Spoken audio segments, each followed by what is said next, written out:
It's Iran's supreme leader who's now given out a statement, and he's asking Donald Trump to focus on the problems in the United States of America.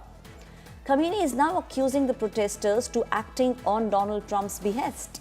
Iran writes to the UN Security Council. Iran says United States is to blame for the transformation of peaceful protest into the violent ones that we are seeing now.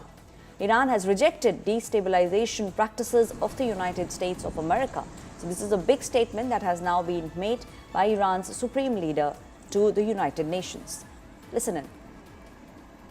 I just hope, just God bless them. I just hope the protesters in Iran are going to be safe, because it's a very dangerous place right now. And again, I tell the Iranian leaders, you better not start shooting, because we'll start shooting too.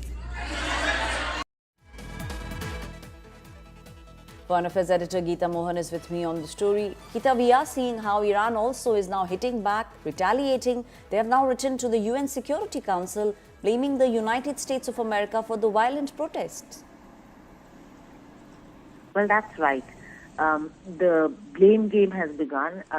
Iran, like I said, has been blaming America for trying to change the regime and topple the regime in Iran.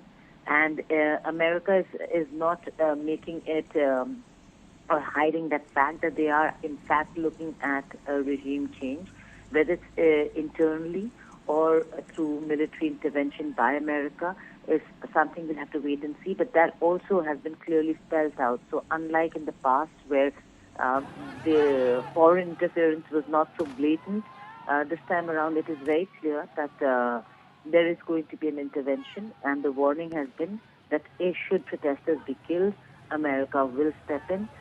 We have seen an increase in the number of deaths of civilians.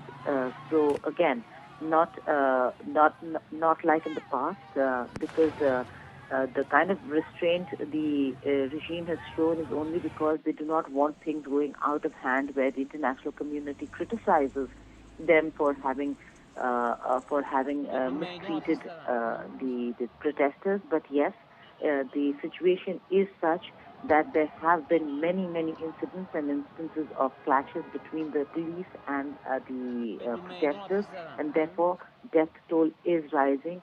And given the rise in death toll, one again has to wait and see how America will react to the situation.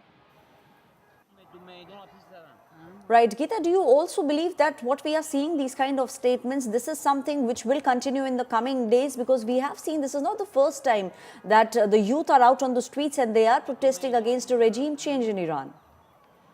Well, you're right. It's not the first time. The 2022 Mahsa Amini Women Life Freedom protests were also huge. People have taken to the streets in various parts of the country, and which received a lot of backlash from the administration as well. And the protests were then quelled. But this time around, it's not just about rights, it's about basic necessities. The fact that the economic collapse is so huge and so severe that basic necessities is something that a common man in Iran is right now fighting for. So this is an economic protest, and protests that have to do with economic collapse do not always end up in a good way. But then again, Iran has been a country that has been resilient. It has seen many sanctions, lived through many sanctions in difficult economic situations. So we'll have to wait and see how Iran handles the situation. Will the government be able to manage the crisis, the economic crisis? Will China and Russia help Iran out on an immediate basis so that the crisis and the strain is not felt the way it is? We do know that there are parallel conversations that are underway between Moscow and Washington, between Beijing and Washington. So in such a scenario, will national country interests supersede the regional and global interests, or are they going to look at Iran as an existential threat to themselves and intervene? Again, something we'll have to wait and see, because this is not rights-based protest. This is an economic protest. The economic collapse and the strain is severe in Iran.